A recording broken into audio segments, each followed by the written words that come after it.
Welcome to the third roundtable conversation. This is actually in collaboration with FHRD, so thank you FHRD for partnering up with us, with GROWTH Schema, to hold this mini-series of conversation. Today we're tackling the topic of learning and development, so obviously in relation to the HR world. And with me I have a roundtable of professionals. Some people come from HR directly, some from more from operations, but with a wide spectrum of experience in the field. Noel, Matthew, and Naomi, welcome to the roundtable conversation. How are you feeling today? All good. All good, yeah. Thanks for having us. Yes. You're welcome. Matthew, because you're right across me, what does learning and development mean to you and in your realm? It's progression. So for me, if there's no learning and development, there's no progression, either in one's career, either in growing an organization, a department. So if I had to put one word to it, it's progression for me. Okay, and in a single way, what does at the moment in a Maltese context, what does organization need to invest more in when it comes to learning and development? I think that not just Malta, but especially Malta, I think the most important thing we need to invest in is learning how to unlearn and then learn again. Because we come across many people that are fixated on the point, we've always done it this way. Yeah. We don't want to change it. And I think that is our biggest and most particular thing that is stopping us from developing. Both as a country, I think, but also at the place of work. So start with us from a reflective point of view, that starts with us as an employees in a way, or business owners, entrepreneurs, into challenge the status quo per se, and trying to look elsewhere. How does this come across, Naomi, in your work? In what sense? How does this fear of change, if I may, or rigidity in methodology, how does this come to your way? It's more about openness to training and in learning that in whatever role you are in, learning never stops. So even if you are a qualified accountant, luckily they have their CPA hours, but if you're a qualified lawyer, no matter your profession, learning is a continuous, process, and it's, as you rightly said, it's all about progression, and you need to have that constant learning in your career to progress, no matter what role you are in. And I think that's where people have to sort of open their minds up, that your learning doesn't start and stop when you start, for instance, your university degree, it doesn't start and stop there. It continues beyond that. It doesn't necessarily have to be a university degree, but any studies you do, it doesn't necessarily start and stop with a course that you've done. Learning is something continuous, and in all aspects of life, I think it's very important to continue growing and learning. And also in this day and age, there is the importance, especially with AI coming into the workforce, there is the importance of upskilling. So making sure that your workforce is kept up to date with what is on the market and the technologies that can again take not only your individuals and your teams, but also your organizations to the next level. Because nowadays, if you don't keep up, you're going to be left behind. So definitely. I think a very important aspect of training is in upskilling our people. And as you rightly said, sometimes unlearning certain things and relearning. Luckily, I work in an organization that isn't typically afraid of change. And so we always push forward in our training, development areas. Naomi, you remind me of an instance that occurred to me last week. So as I shared with you, I lecture part-time, and last week I was giving, at the moment I'm lecturing research methods. Okay. So it's quite dreadful. So I'm guiding students Exciting. towards the research project. I don't ask me how I ended up lecturing this module, because anyway. And there was one of the students and asked me that she's basically doing this course just to get to the next level, right? Like with many individuals. And as soon as she said it, she literally, it was online, but she covered her mouth because she said it in front of me. Apparently, because you lecture, you give the impression that you're an academic of sorts. And although I do lecture, but I'm very practical in my way of Yes, in your thinking. So approach.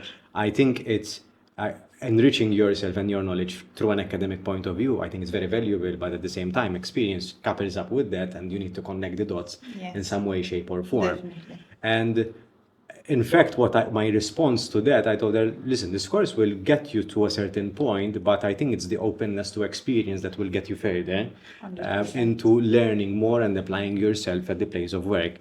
Not sure what you think about this, Noel. Yes, I think this is very important, Daniel, because the mentality that you mentioned is very typical of what we normally find at secondary school, maybe at post-secondary. Do I have this for the exam? I'm going to study this, and that's Yes. it. Okay, as long as I pass the exam, that's fine. When we look at learning and development in the business context, it's about growing.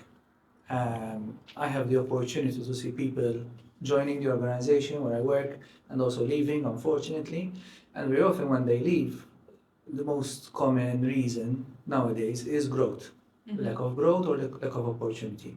And that shows that the employee goes beyond learning just to get a promotion, just to get an increase in salary or whatever. That is short-lived very often, and I don't think that should be the real reason why people learn.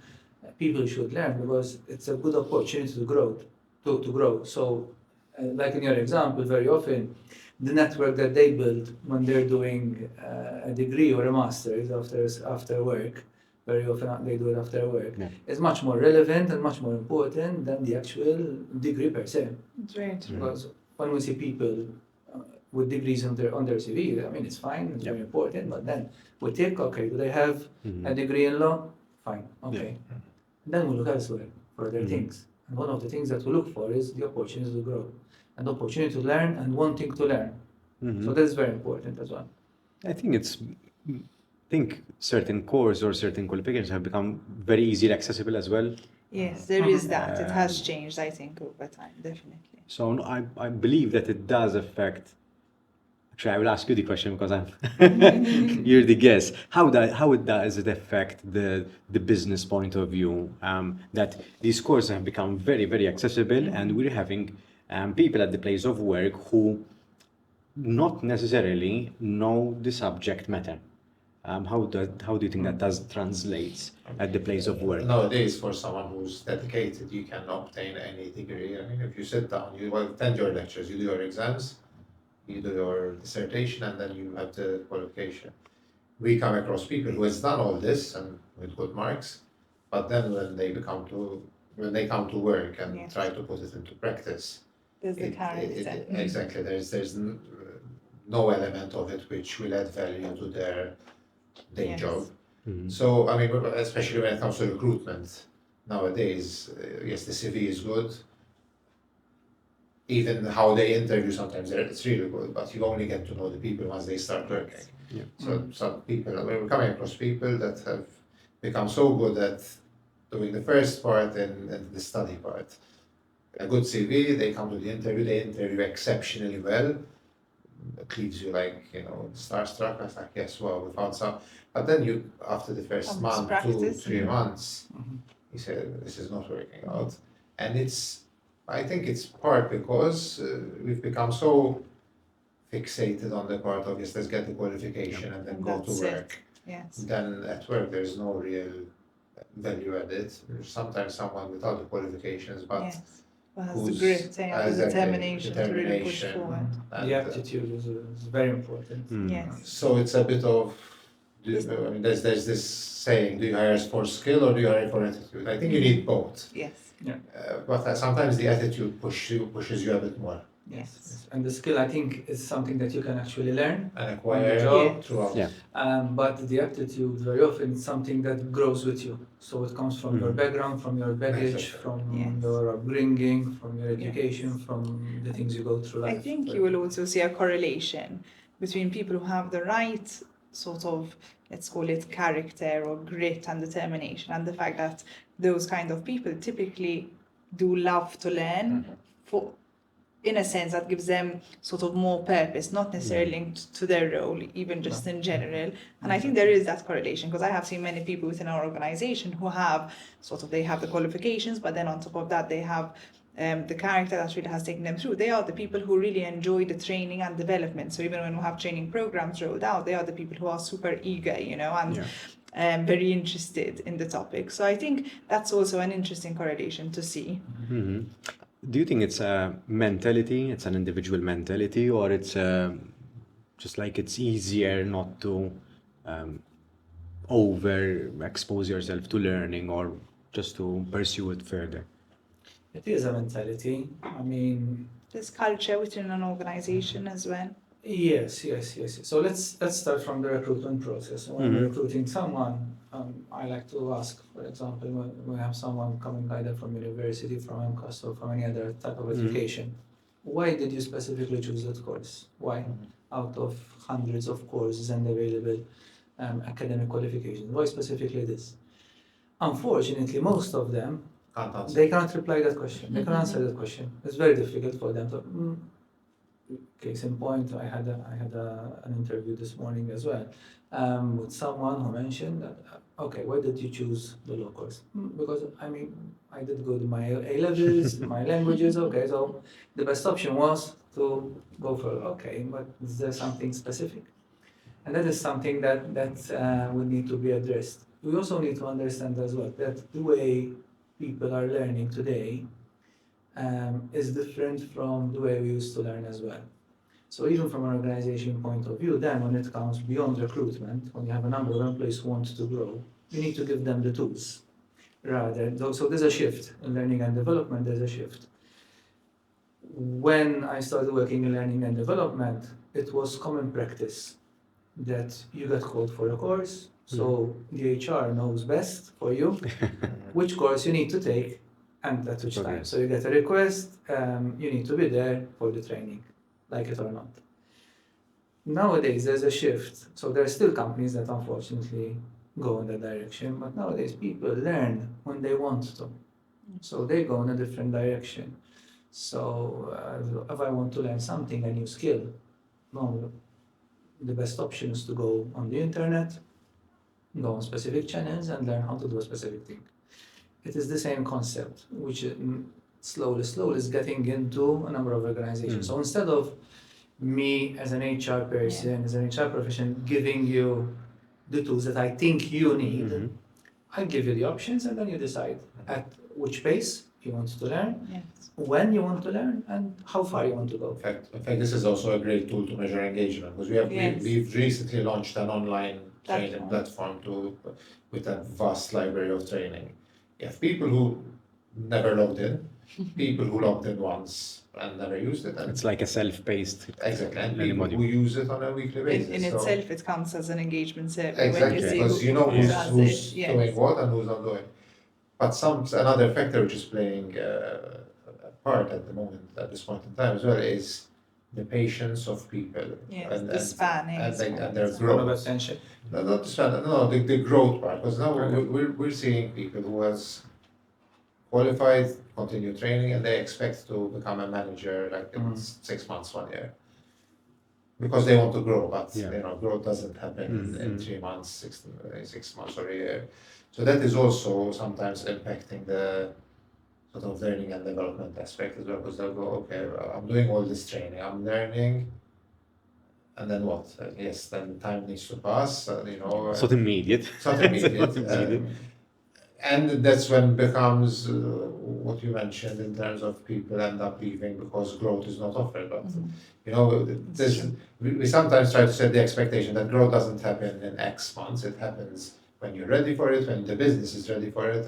There are a lot of factors. There's a lot of factors, and then people do not understand it. And that's where we see people jumping from one company to another, unfortunately. I see another side to that. When we are providing training through Endeavour, we first assess, so we do a diagnostic, we have a diagnostic tool to see where the root cause is, so we provide the right solution for the client. But then, if the client requests additional training on a particular topic and they receive training, so let's say They have a couple of workshops and some one-to-one coaching. 2 years ago, we were servicing our clients with 5 coaching sessions per individuals. Okay. Usually that is too much. Now we are servicing our clients with 3 and then offer an ad hoc session kind of for the people who want to grow. Some people take Or it, request. some people don't. The reason why we sort of like downsize, so make it more affordable for the client as well, because not everyone wants to grow. So through the training process, the people started to understand that, hey, this is not something up for me.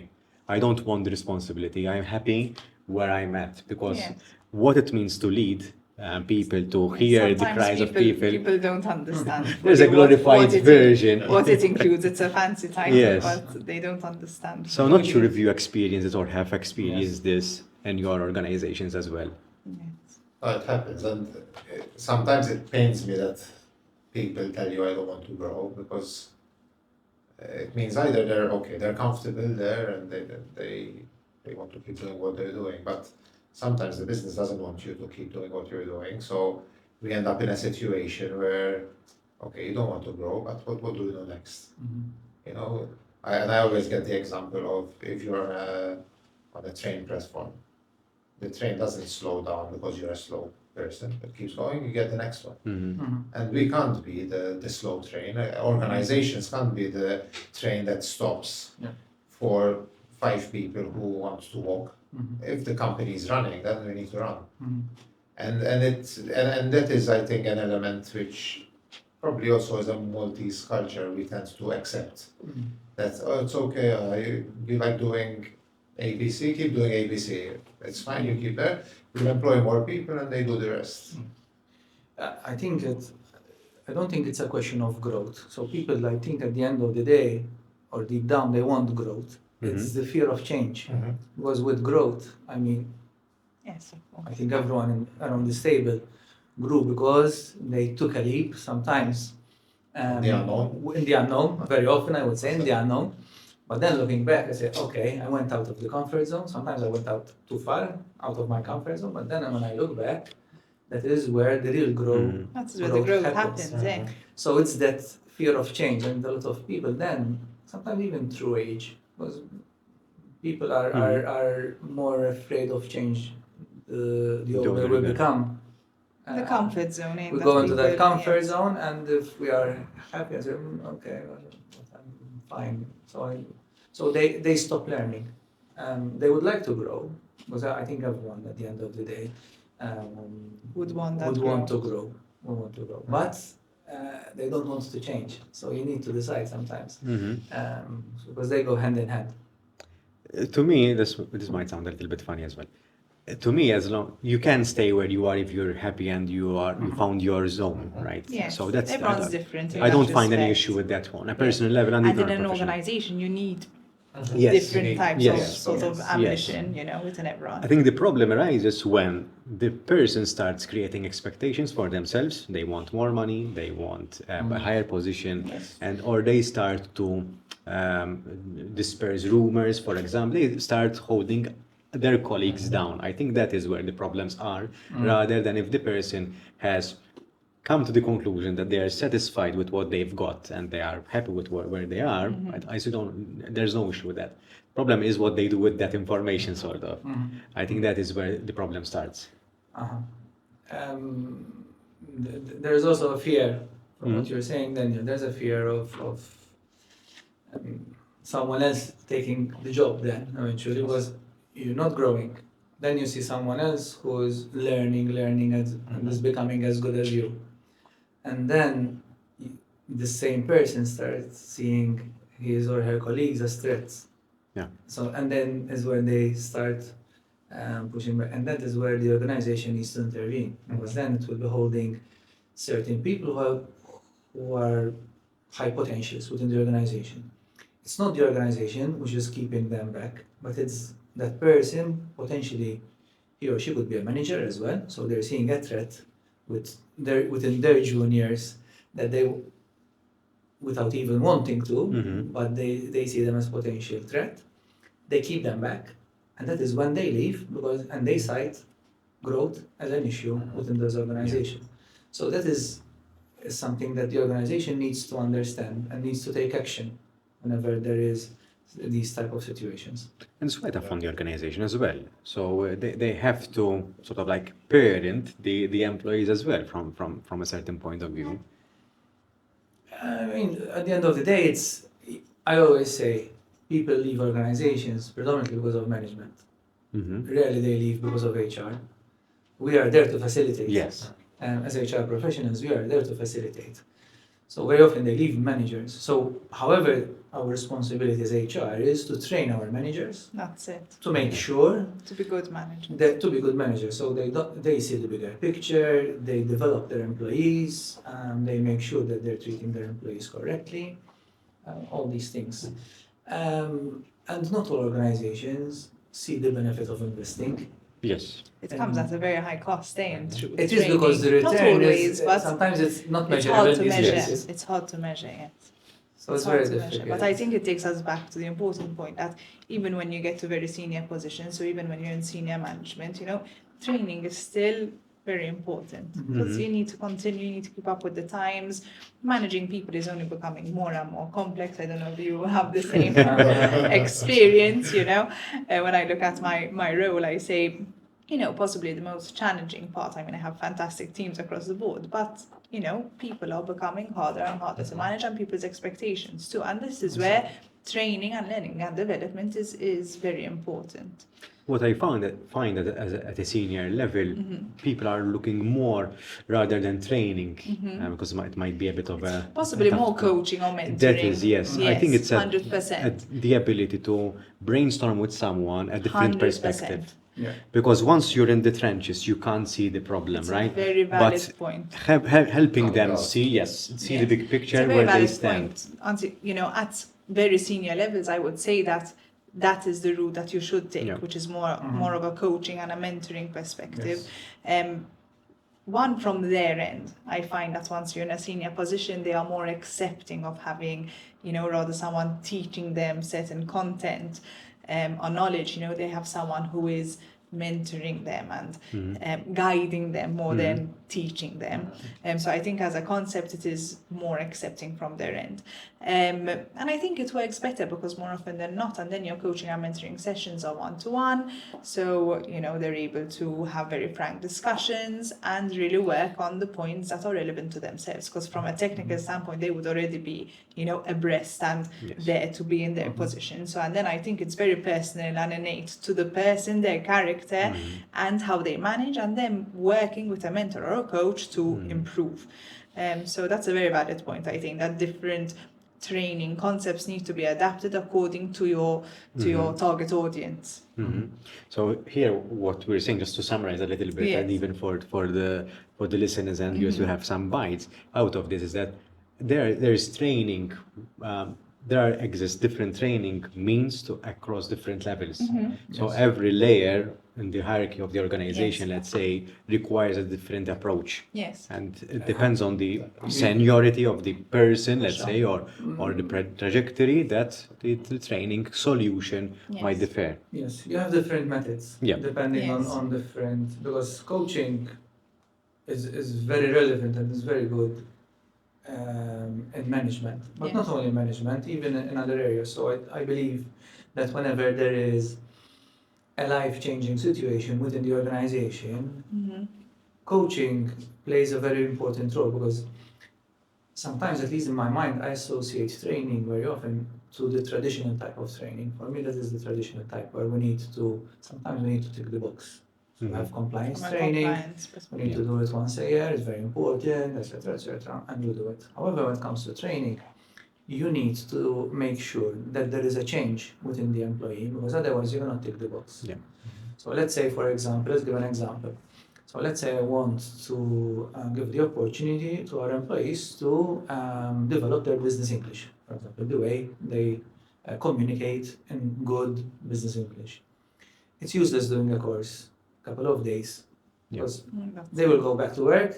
Most probably they will find the workload of things to do that they left behind, and they will forget everything or a lot of things that you have taught them. So they need to practice.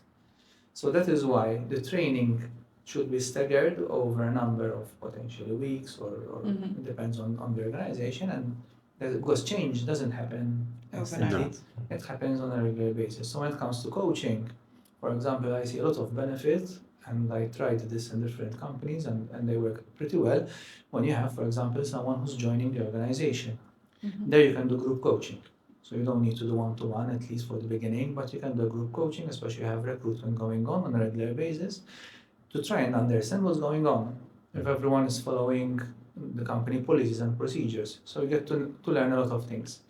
When you have someone who's returning back from work, returning back to work, be it maternity, be it childcare, be it someone who took a career break, be it someone who resigned and is coming back. These are all opportunities that one can use coaching, because you cannot put everyone in one basket and say, okay, I'm training everyone in this space, and everyone will come out the same, because everyone has a different way of learning and they come with a different package. So it's very important that the benefit of coaching is adapting according to the individual needs. And it takes time as well, because earlier we mentioned that as much as the employee cannot expect that once they finish the course they get promoted instantly, the employer cannot expect that once they finish the training or whatever they are immediately tuned in. It's a continuous thing. It's something that's It's a journey, no? It's a journey. It's a journey. You don't stop learning, and you shouldn't want to stop learning either. I think that's also very important, not to get complacent and to continue to sort of push yourself, especially if you are within sort of, more senior positions. All positions in any organization are important, but I do feel the more responsibility you have with also managing people, the more you should invest in your soft skills and management skills in, leading teams as well. And it's, as we said, this places quite a heavy burden on the employer as well. Yes. And the it HR, does. because you have to be on the lookout Yes. of what's out there, what the Yes, employers even need. with, I've seen the importance in, if you've pinpointed somebody who's, up for a promotion, so you know that this person is going to progress, the training doesn't happen ideally, after they've gotten the position. Ideally, you would know if somebody is, moving into a more senior position, typically, let's say, if it's not a couple of months, a year before. So let's start, planning for that. Let's make the training route to the role prior to them being into the role. Let's help prepare them for it. You're going to benefit as the employer, because you're going to have someone who feels confident and ready for the job. And from the employee's end, they feel a sense of investment, that you are investing in them. So it's a two-way street. So I think that's also another very important aspect that many companies don't place enough importance in, not only training once you've gotten there, but the training, the route to getting there. Let's say we have a very small company with limited resources and available things to help them set up the L&D function. Okay. What would be the first things that we would guide them to establishing within their organization? I think it would definitely be knowledge sharing. I think there's no better knowledge than the knowledge you have within your organization. So for me, that would be the starting point, who has certain knowledge, what is the key knowledge that needs to be shared, and you create a rotation, have sessions held internally. And I actually think that these sessions are the most beneficial at times. Creates a network as well. It creates a network, it creates a sense of engagement between people, community, and everybody becomes sort of more aware of, obviously, the knowledge that one is passing on. But if you're in, let's say, a service line organization, the likelihood is that when somebody is sharing their knowledge, they're also telling you part of their story, part of, what their department does. So it also increases, not only from a training aspect, but also from sort of knowledge to do with the company. And that's, as a result, I believe, leads to better engagement with the company. I think one of the very first projects I had done 10, 11 years ago in HR was creating skills matrices for all departments. Back then I was in manufacturing. And that automatically starts bringing out what skills you're missing, what we're not, per function or per job role. And that's also a quick win for a small organization. So if you're a team of 10 people and you have different job roles, and you have 10 different job descriptions. Look at these job descriptions, see the outcome per job description, and what skills each individual should have, and that automatically brings out what skills you already have inside and what gaps you have to then start developing on. So I think having a skills metrics for every role, Yes. we've now started doing this in hotels as well, and it's it's interesting how you realize that sometimes in a table of 4 people you have all the skills you require but should be per person, that then you can train each other, and that's pretty much the cheapest way of upskilling without involving any third parties, That's do it it. all And in there are house. also perks to Yeah. it as well. And then people are learning from each other, then you know how to do this, show me how to do Yes. this, and I show you how to do that.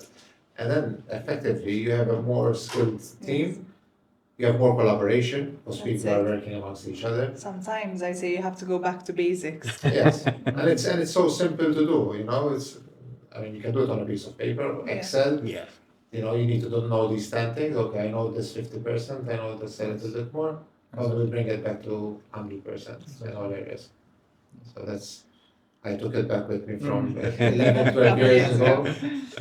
But you remind me of a very important aspect, because very often our employees, and especially our managers, don't look at the employee's job description.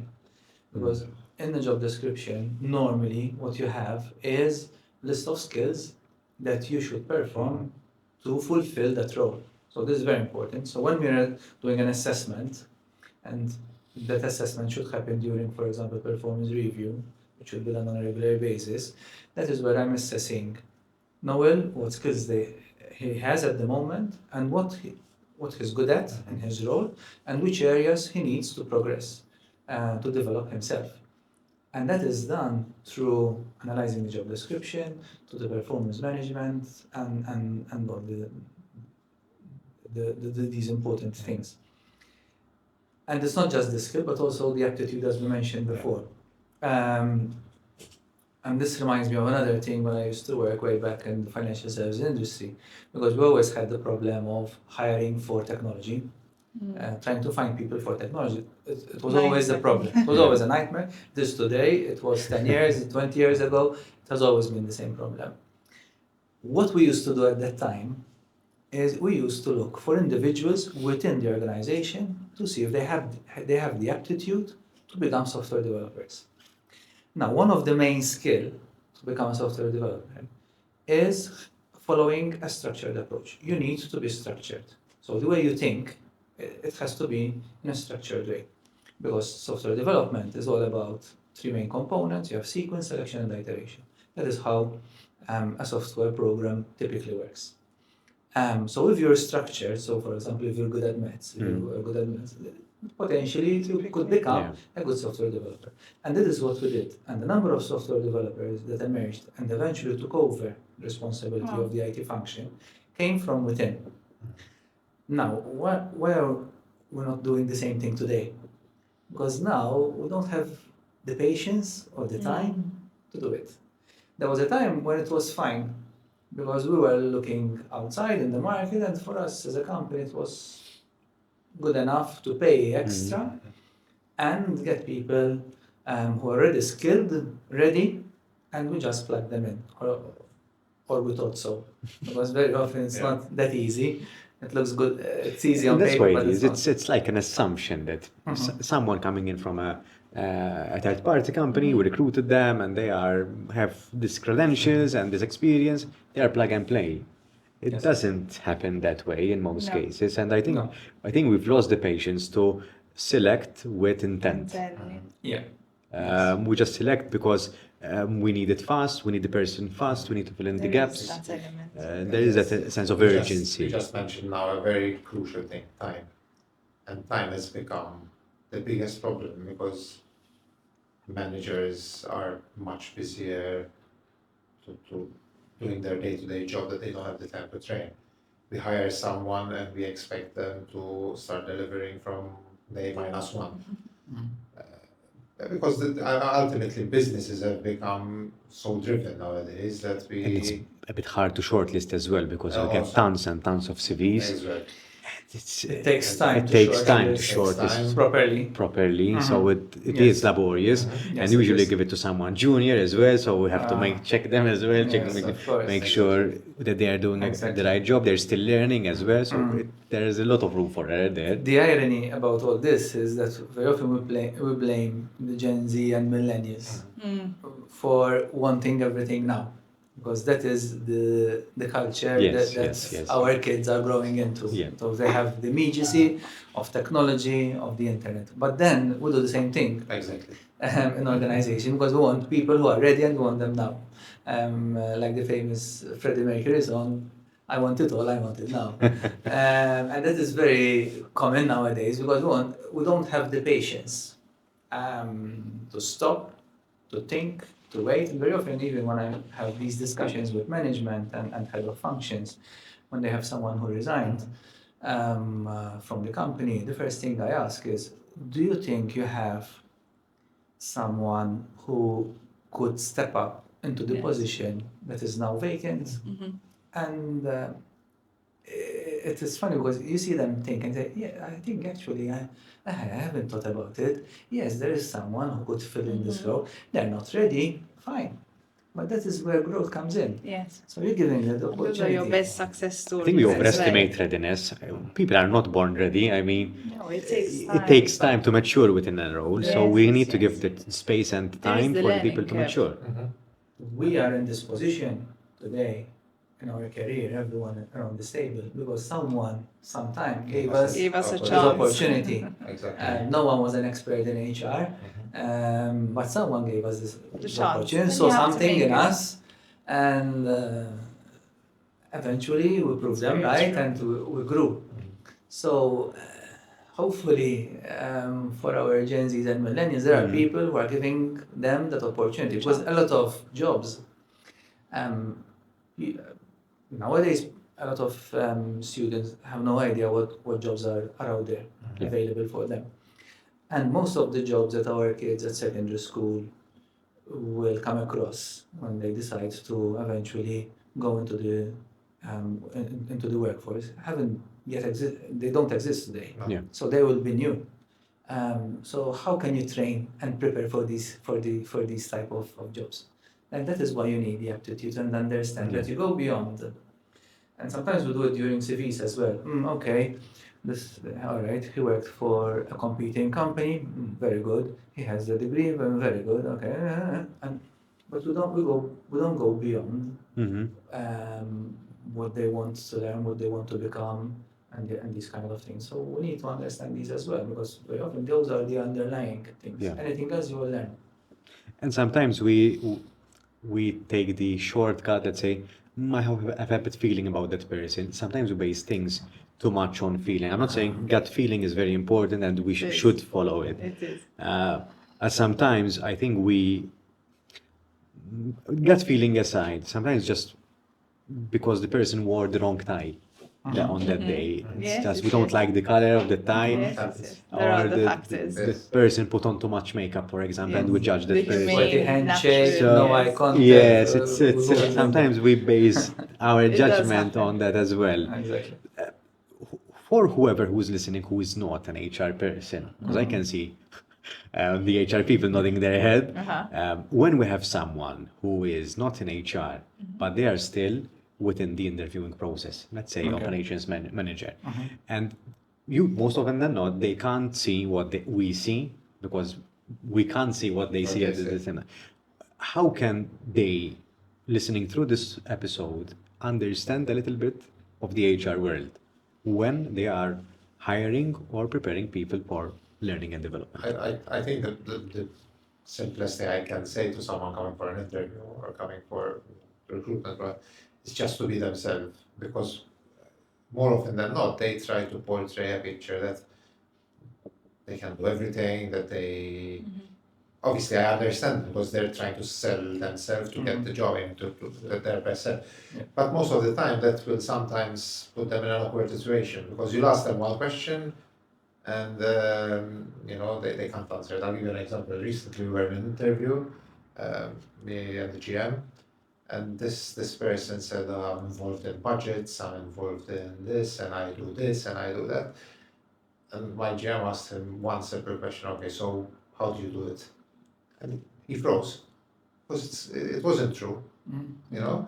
So I would rather interview someone who comes open, be themselves, and say, Says it as it is. exactly, says it as it is, says it as it is, and say, you know, I I'm willing want, to learn. yes, I'm willing to learn, and these are the areas I want to develop in, and this is why I want to get this job.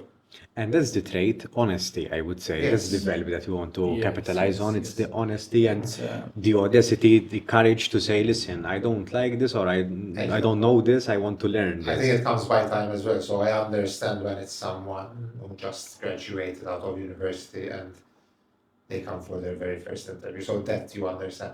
But when it's someone who's been in the industry for so long, I think there's a misconception, though. I think at a young age, because I've been through this as well personally, sometimes you are guided to some sort of an exhibition or a performance kind of during the interview, and it's not like that in reality. no. I think there's some misconception about the interviewing So I process as think well. in an interview process, it's important to sort of show, your best skills and what your accomplishments are to date, even if they are, for instance, what you were saying before in terms of the CV, looking at your qualifications, etc. But for example, I think it's very important to see beyond getting your qualifications when you see that people are involved in, let's say, extracurricular activities. Whether it's, earlier on you mentioned scouts, scouts, or being involved in student committees at university. It shows an element of, I think, sort of eagerness and, ambition, that goes beyond your qualifications per se, and that teach you quasi a bit more than what actually university teaches you. So Definitely. I work very closely with KSU, and recently we had a dinner as one of the sponsors, and I was speaking to the executives that form part of the executive committee. And it's so interesting, because they do a lot of work that goes on behind the scenes, and they get experience and exposure that will probably be more beneficial when they come to their interview process and to work than their actual course Definitely, did. Because in your definitely. course, you're learning a lot of, Yes. literature. It's the theory. But they are learning through these experiences while studying soft skills and learning experiences, even simply how to negotiate terms, how to meet with clients, how to draft emails, things that you typically other people would learn on the first day of the job. Exactly how to have group discussions, Yes, how to yes. lead. They are learning things, Exactly. Hands-on. hands-on there and then. What Naomi is saying is very important because it's true that sometimes we push our students to kind of do something. It's like Malta's Got Talent, something unique. But then again, they are in competition. So you have a group of students who are graduating in the same year. Let's say there are 20 students graduating in a particular course. They are competing against each other. So let's say they all have the same thing. Now, to make it worse, they all use the same format of CV. So most probably it will be a Europass CV. So same. So imagine now from an HR perspective, 20 CVs, they all look the same. They all have the same degree. So they all have the same or similar A-level, O-level. Yes. So how you are going to differentiate? And you need to choose one. Now to make it worse, even worse, you have people who graduated the year before and they're still looking for a job. You have people who graduated maybe 5 years before, they had their first job and they're looking for the second job. So the competition gets tough. So the moment you get out of the norm, that is what Naomi was saying, that you don't just show your academic qualifications, but your You go extracurricular, beyond. something that you learned, because we're talking about learning and development. Show me something that you learned these last 2 years, something that you're proud of, something that you think that you were not good at, and you discovered, I don't know, could be running, for example, because I went through that process as well. And that is something that you're proud of. So tell me something about that. And that is very often what makes a difference between someone who's a good candidate and someone who's a very good candidate. And that helps also build a relationship. Now, when you're meeting someone for an interview the first time round, if it's just transactional, you know, if it's just yes, you qualify, yes, if they can build that kind of discussion beyond the job and the job spec, but you know, yes, sometimes that's all you need to build that connection as well, where you'll have something in common, and that obviously sparks a bit of a connection. Exactly. I ask, for example, about their hobbies. Not because I'm curious, apart from that. But I ask them they're because... very telling, eh? Yes. But, you know, very often, they're all the same. So That's meeting right. friends, traveling, social media. Once I had someone who said online shopping. And so it's not just shopping, but online shopping. So you stay at home and you shop online, which is, I mean, no element of socializing. That's why they need to work there. Yes. But then we needed someone who's customer facing. Okay. So someone who best doesn't have an skill. interaction outside of within the community or wherever, that could be an issue. So I ask for the hobbies because I want to understand what they do, how they distress, how they socialize, do they like meeting people? Time management. Time management. Do they give back to the community? Something which is very important, and we value that a lot. I see a lot of difference when it comes to recruitment between students just graduated who never had any work experience anywhere, and students who graduated and they did something, even if it's a waiter So somewhere. important. It makes a big difference. The Yes. interaction you have is completely different. So it's very important that you experience these You kind of start situations learning. before. Exactly. Very hungry. You learn, I mean, and that's not to mention, not you learn to, so much even Exactly. from your entry roles, exactly, you know. not to make any adverts, fast food chains, for example. Yeah. You might have the perception that you can eat burgers and chips Yes. and anytime you like. It's a different concept. It's a very structured. You need to make sure the Yes. quality of the item, sequence and everything. sequence. But it's an element that we're losing. I mean, I'm coming from the hospitality industry. Now, I mean, I remember in my time 15, 20 years ago, in summer we always worked either as a pool boy or as Yes. a, nowadays. No, barely anyone. So I'm involved in 5 hotels. I think this summer we had less than 10 young Maltese people working a summer job. Less than Mad. 10. It's changed. And we do recruitment campaigns, we go to university, we go to MCAST. Why there isn't this push from, I don't know, I parents, think educators? culturally we've changed, you know. They have other options, eh? They That's have the other truth. options. And that isn't as Probably you know, more tough. comfortable as That's well. all. I mean, I Probably. think nowadays catering parents. is not. I mean, I started working in hotels. It's not an easy industry to to start in, and I think they just The job have, is tough, the personnel is tough on you as well because you're young, so But I tell you, Exactly. you're Long being hit hours. from I think what we Okay. learn But from you- these jobs. Yes, it's Yes. the most Yes, pushing. You yes, do yes. know when I'm looking at CVs and I do see someone who has started their career in the catering sphere, for me is very telling. And through my experience, sort of my hunch has always been correct with someone who has that basic experience and started their way, from bottom to the top. For me, it's a certain skill set that you learn that I think You don't get it from you anywhere don't else. get from anywhere Maybe any else. other job, but yes. that you've not. And I've just finished a master's last year, and with me I had students that came up from the undergrad and continued. They had never worked.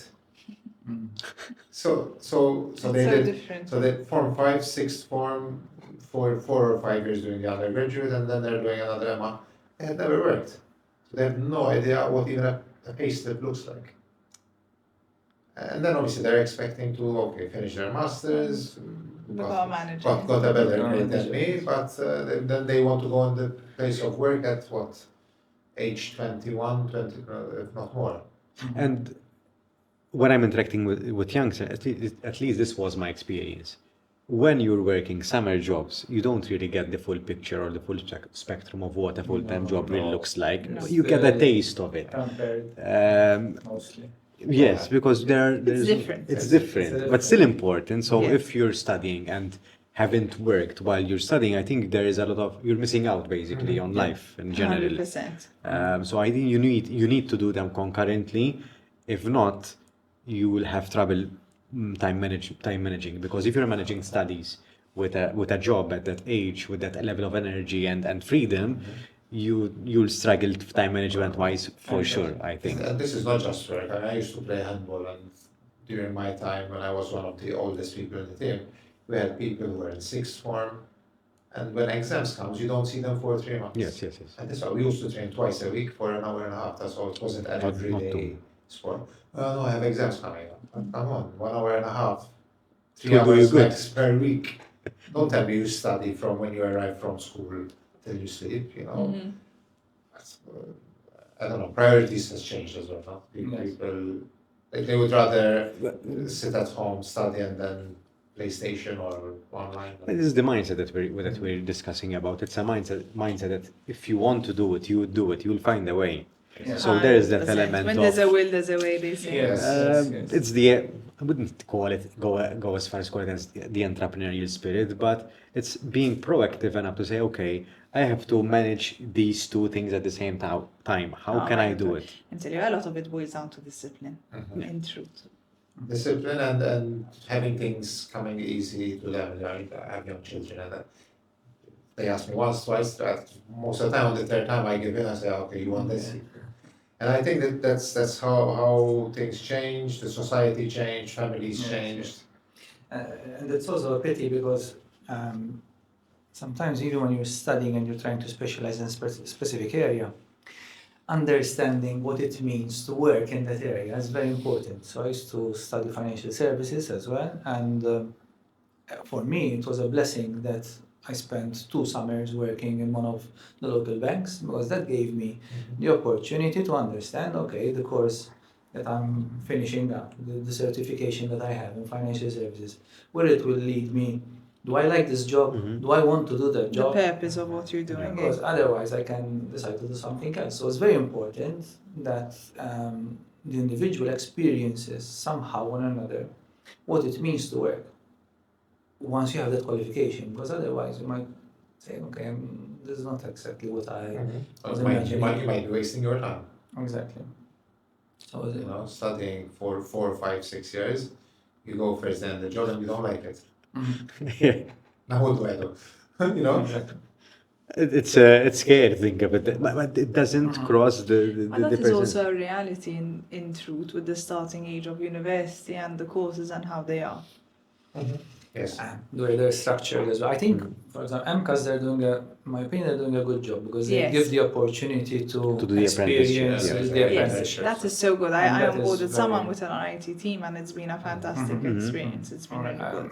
Even in my case, I had a number of experiences where we employed people, students. That's the coming way from courses financial should be. services. Exactly. And because it gives you a taste of the job. So that makes sense. There, the onus is on the employer to make sure that they give them relevant jobs Yeah. that are related to what they're studying. So they don't just give them photocopying and filing, which is typical, but give them something which is relevant to that area. We're speaking a lot about youngsters. What about the more seasoned professionals within our peers or colleagues who are at a higher level at the place of work, who are still resistant to change their modus operandi?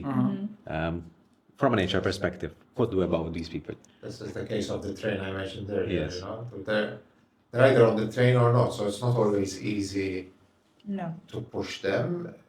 It is within our responsibility to still push and still support, but there's an element of decision making from a company point of view to say, Yeah. can we keep doing it this way or we have to move on? You know, so it's not always easy, and some then you know you feel sorry because of loyalty or somehow they've been with us for 20 years. You know, what do we do? Again, I mean, people need to understand that things are changing. You know, so we need to support them. We need to provide the right tools. You know, we need to understand them differently than we understand youngsters. But ultimately, I think it boils down to whether someone wants to do it or not want to do it. Do you feel that we have these kind of conversations at work? That we sit down with the individual and have a really I hard think it time? depends on the industry more than. Yeah, it's a difficult conversation to have. Yes. So I think a good number of companies, they wouldn't want to go there. So they would prefer that someone who's holding back the business will at the end of the day. There are a lot of legal ramifications as well from a Yes. legal point of view, because you can sort of like it can be seen as a constructive dismissal kind of attitude That's as why well. you need to be So careful. you need to be very, You need very to be careful. but I mean, you need to be Depends very. on the extent. What is the extent? No, it depends Depends on on the the extent. It depends on the of- extent. You know, how much somebody isn't willing to be open and Yes, sort yes. of Because we talk a lot change. about reskilling Mhm. and upskilling, which is very important, but then it depends on the individual, whether they want to upskill or reskill. And very often, the older you get, you have less tendency to upskill or To reskill. want that. So it's a very difficult discussion to have and conversation to have, but I think it's a very important conversation to have in any case. So we shouldn't just sweep it underneath the carpet, and then we'll see No, it will once get worse the longer you leave it. once it they will get worse. retire or maybe they leave, and then we'll start thinking. So it's very important, because at the end of the day, you could be a manager, you could be an HR professional, you're representing the organization. Yes. So you have the well-being of the organization, which is your That's top hard. priority. Then obviously you need to be empathetic with these people, you need to take care of these people, definitely. But at the end of the day, It's a business. it's a business. I think if At the end. you start having these conversations, I think, I'm not sure what are your thoughts about this, but personally and professionally, if you're going down this route to start these conversations, because usually it's more than one, you need to have the courage to follow through. Because I think it's worse to start the conversations and leave it there once it gets too hard than not to have ever tackled it before. I think it's better to leave it there if you're not willing To see to it follow through. Yes, 100%. And I think it needs to start from a broader perspective. So it starts from at the top, communicating it properly. People will start understanding. Change management plays a really crucial factor, because if we're changing from one system to another, or could be various different changes. I think it needs to start from at the top, communicating it, and then go down through the normal routes, the manager, and then the manager takes the time to explain it to his team. Because changes are bound to happen on a daily basis. So I like the slogan of never settle. Because the moment you settle is the moment you say, okay, I'm missing out on A, B, C. It's a continuous thing. It's something which when we settle, or when we say we know enough or we can't change anymore, is when our competitors will do the change and Start losing the edge. exactly start Yes. losing. So it's an element of the communication, of how we communicate to people, that we're always looking to change, we're always looking to improve things, and actually open up to ideas from Yes. the people within the organization of how we That's change. that's very Because if you important. include them in the change, then it becomes more. Not only, but also to instill the change at sort of upper management. If you're having that sort of challenge, I feel what's very important is to sometimes show data, whether it's through engagement surveys or through employee suggestion systems, that actually justify what you are trying to push forward. So sometimes if you alone, as the HR manager, the operations manager, whatever, come forward with a proposal, you yourself, perhaps it's not as, convincing. But if I say, listen, 65%, voted this way in our engagement survey. It also came through our employee suggestion system, and we have, 7 people making this suggestion. It may say, "Hoi, okay." Makes sense. It makes much more sense. So I think something that's very important when discussing, the culture of change and having people in senior positions where you need to instill that change, the discussion on data needs to come in as well, where you justify what you're putting forward with data. And I think it's also a very important aspect of HR that people, sometimes don't think HR does, but the analytics of data is very important in taking certain decisions as well. So before you mentioned gut feeling, I think you always need to reach a bit of a balance of going with your gut, but also at the same time analyzing the data that your people are telling you and being on the ground to properly understand what you're pushing forward. And once people start understanding data, that is where you may be able to see a bit more eagerness to change. So I think that's also an important note to add.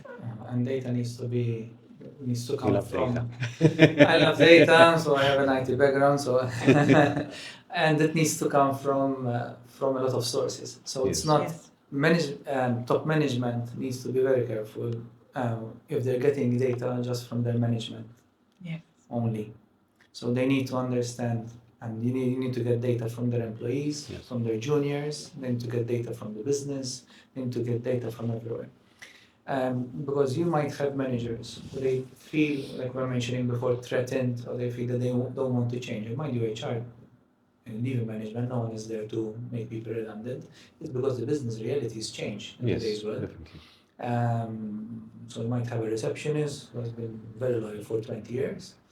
And one fine day, the company decides to automate access to the office. What are you going to do?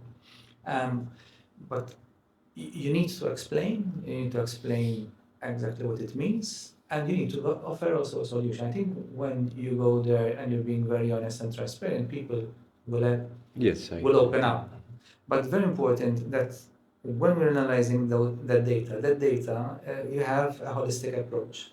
So you have a 360 approach. Because sometimes management might conceal certain data to top management, and you need to be very careful.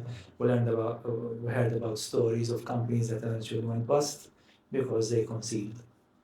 I think something similar is when, for example, the hybrid system. When the hybrid system was introduced during COVID, it was a necessity and no one was complaining. And a lot of employees found it very useful. But what was happening is, with many other things in business, we tend to implement things, thinking that they were the same things in person and online. Okay, so point, for example, e-learning. When e-learning was introduced, we used to think that putting a PowerPoint online is a learning. Nowadays, we know this is not the case. And when it comes to hybrid working, a lot of companies thought, okay, I mean, you have either the people in person, you have the people working from home, it's the same thing. It's still management. It is not the same. It is completely different. So what was happening is a lot of managers didn't get any training of how to handle people who are working remotely. And although the employees were pushing for it, management, because they were closer to top management, to the people who took decisions, were pushing in the other direction. Why? Because they couldn't handle it anymore. For them, it was a cause of stress. And as a result of that, a lot of companies decided to move back to either all in the office or mostly at the office. So that is why data is very important. Because nowadays, whenever we recruit, I think everyone in this room, whenever we recruit, one of the questions that they ask is whether we offer flexible work arrangements in general. So that is very important. When it comes to data, I think I see it a lot from the human side. So from a psychological point of view, we mentioned fear, and we mentioned the sort of like the fear of the unknown and the fear of change. And I think data puts some tangibility into a vision, into a strategy. It makes things more real and more tangible. And if it's more tangible, it feels safer because it feels familiar. We can see it and we can feel it. So I think data is important not only because we see numbers as very cold. Usually they are very, like their figures are very, very cold. But in reality, I think they can provide a lot of solace to employees because I think like a picture can tell 1,000 stories, so can numbers. And if used correctly, let's say. I think we see them as one-dimensional, when in reality, I think there is more to numbers than the figures we display. It is a measure. We shouldn't take data on its own. We need to analyze other factors as well. But it gives you a good indication, let's say that. We shouldn't take it literally, because sometimes, especially when it comes to HR, you lose that human element. Because sometimes I've attended seminars and talks where they speak a lot about data, which I think is important, but at the end of the day, it's the human element which makes a big difference. So we need to take care of that as well. So if we stick just to the data, we'll be losing, we'll still be losing our employees as well. So Speaking of data and sort of like future-proofing our systems, what's in the horizon for when it comes to learning and development for HR people and managers? Quite a daring question. You would have to think because I can see it coming from my kids.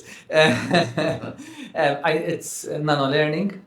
Okay. It's a new terminology for basically learning very small bits of information instead of giving everything at one go, and it comes from social media. Okay. Predominantly channels like YouTube, TikTok, and other social media channels, where they teach you something very little, but it's enough for what you need today.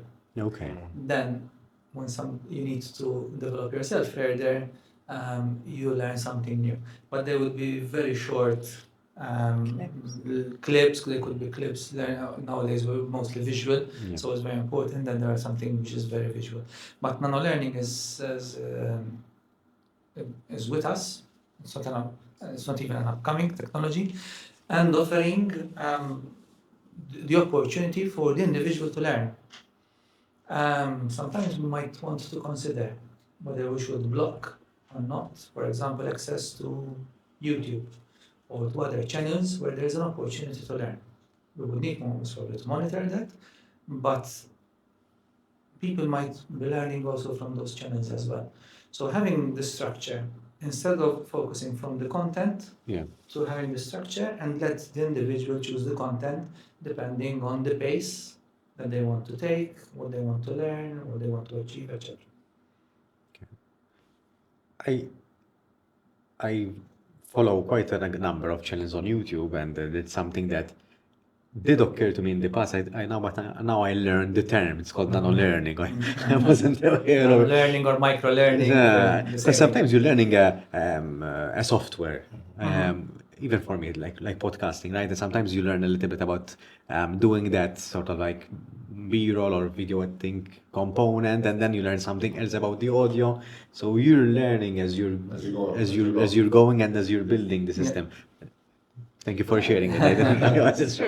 And I think it's a very good element, because nowadays everything's so fast-paced, Yes. And even for those who are willing to learn without having the organization pushing them, it's in your pocket all the time, That's We have 10 minutes, okay, well, that's it, I'm going to learn something. And I think that's the direction where we're going. In I think, from a work point of view, even from an educational point of view, I think it's and that develops also some analytical skills, something that you can use in training. So in training, you can say, for example, okay, you want to change your car, for example. What would you do normally? You go on YouTube, you go search over the internet, what cars are available, what do you want, whether you want a family car, whether you want a sports car, whether you want electric, hybrid, petrol, whatever. These are all things that you normally do. Why? Because there's an interest. So the what's in it for me is very relevant. So we need to push that's what's in it for me in the business as well. Within the workplace. Because then when the what's in it for me is very relevant, you don't need to push them to learn. They will that's learn it. They take it on. In fact, there's a platform, I don't know if any of you have used it, called Udemy. Yes. And, I think it's something I'm looking into at the moment. It's basically an online platform where you get content on anything and everything. And what's good is that you can allocate, someone a license to use it. And you can either choose, what you feel is relevant to them, but they can also pick certain sessions that are, of interest to them as well. and they can do it at their own time, pace, etc. So as an organization, you could, let's say, allocate an amount of credit that is relevant, specific to your role, and then you could also allocate an amount of credit where you open things up and you adapt a bit more of an open mind, where you allow them learning on all fronts, which can also be, beneficial. I mean, for instance, at the moment, I started for my sins, start studying again, Well done. and yes, and it's a master's in basically psychotherapy, which is not exactly relevant to my role as at today, but in truth, what I am learning throughout the master's is also very applicable to my day-to-day operational work and dealing with people, understanding people, the way to approach certain conversations. And so sometimes your learning may not be specific to your role, but it can also add value to your role. It's how you connect the dots. I think that's the beauty of it. So that is also what I find interesting in a platform like Udemy, and not making it specific only to one's role, but sometimes opening it up, because work were very supportive of me doing this master's, because it's obviously working full time, studying part time again, and perhaps another employer would have said, what, it really has nothing to do with your role, it's not something that we feel we can support. So the fact that they have given me that support, I think is beneficial for me, because I get to continue learning, which I think is very important. But at the same time, there has been a lot that I have transferred to the workplace. So, I think there's... And that is why the platform is very important. We need to have that open mind to learning and development, that is not only specific. Exactly. So now HR needs to move away from telling people, listen, you need to learn this. You need to, to get promoted. Let them learn. Let them discover themselves. For all terms and premises, they might learn a new skill and become something completely different from what they are doing. Yes. And I think if we take a step back from all of this and get our people to understand what their purpose is. That's what it's all about. If you ask me the question now, probably I can't answer it either. But if you ask someone, what's your purpose? They can't answer it. And if you don't know what your purpose is, then let alone how you want to understand what's next for you, you understand how you're going to develop. And it's a very tricky question, but... It's a very tricky... Let's try. Don't ask us. No, I will not ask. But I will give a practical answer to it. But purpose is very important. It is very important. It is very, very important. And sometimes you see it, you come across people who at work, they do their work and that's it. They don't seem engaged, and they're actually not engaged. But then you see them, for example, within the community, where they live, and they are involved in band club and in other things. They do a lot of volunteer work, because that is where purpose is. Exactly. So for them, the work is just to get money, to make sure that they have a good living, but then their purpose is elsewhere. So we need to understand that people have different what triggers their purpose as well. And if we don't do it, I think we're one of them. We're all failing sometimes, because we go and we think on so many initiatives of how to engage people and doing so many activities, training. But as you very well said, if the person just comes to the purpose for them is to come to work to make money to live, and then everything else is outside, you can think of so many different things. But as we were saying before, as long as it makes you happy, if it genuinely makes you happy, you wouldn't complain about it, you wouldn't say you want something more, you wouldn't negatively influence your peers, because you're happy about it. You found your purpose, and that's totally fine. They're delivering to the business, why not? I know, From a business perspective. Last Friday I was having a coaching session, and this person was troubled by the question, who am I? It's a very philosophical question, and the way that I tried to flip the script for the person was to not necessarily look at it from a philosophical point of view, but from a practical point of view. And the way I like to answer that question is, what will the decision that I will make now? So let me go back a little bit. We have in our heads, we have the doing psychotherapy, came across this. We have the true self and the ideal self, what the person that we aspire to be and to become. And there's usually a discrepancy, right? Because the ideal self is the perfect version of us. And that's totally fine. It exists in our fantasy world, and it should stay there because we will never achieve it well and truly, right? But I think finding purpose or the answering who am I think I try to ask it in reverse. Will this decision that I will take, will this comment that I will say, bring me closer to the ideal version of myself? If the answer is yes, I'll take it. If the answer is no, I will not. Because that is so true to our core values that if we answer to it honestly, we wouldn't move left or to right if we want to move right, let's say. So I think asking that question really has helped me a lot in my personal life and even my professional one. Yes. Yes.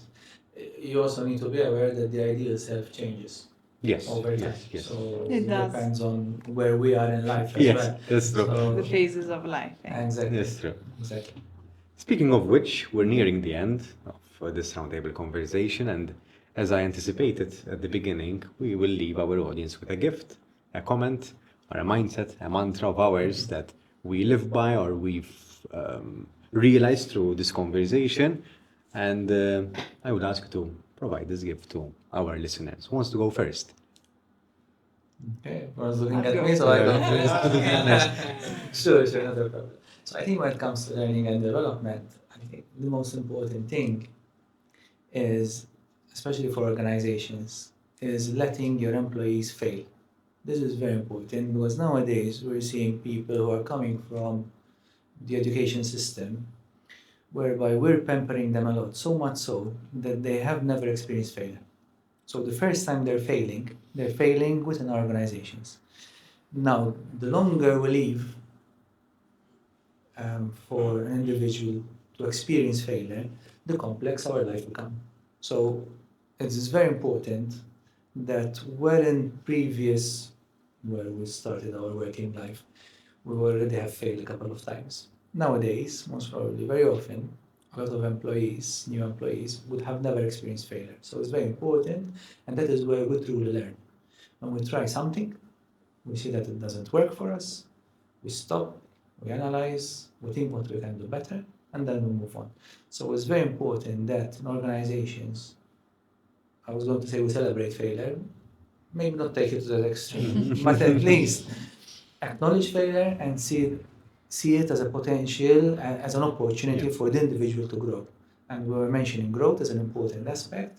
So letting your employees to experience that failure is very important because that will help them grow. Thank you, Noel. Great. Shall I go next? Yeah. Give you some more time. Please, you've thought of this before, so. I was thinking of The it, problem but is it's now yours is changed. already very good. You probably have a good one. It's risky, yeah, It's risky. It's better to go first sometimes.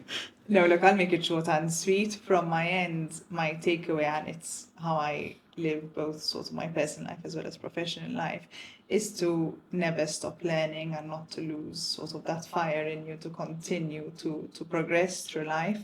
And that, comes from what you mentioned earlier in terms of finding your purpose, whatever it may be, whether it's at work or outside of work, in finding your purpose and then continuing to learn through your phases throughout your phases in life, because learning isn't A to B journey. It is something that is continuous and that everyone should give a lot of importance to.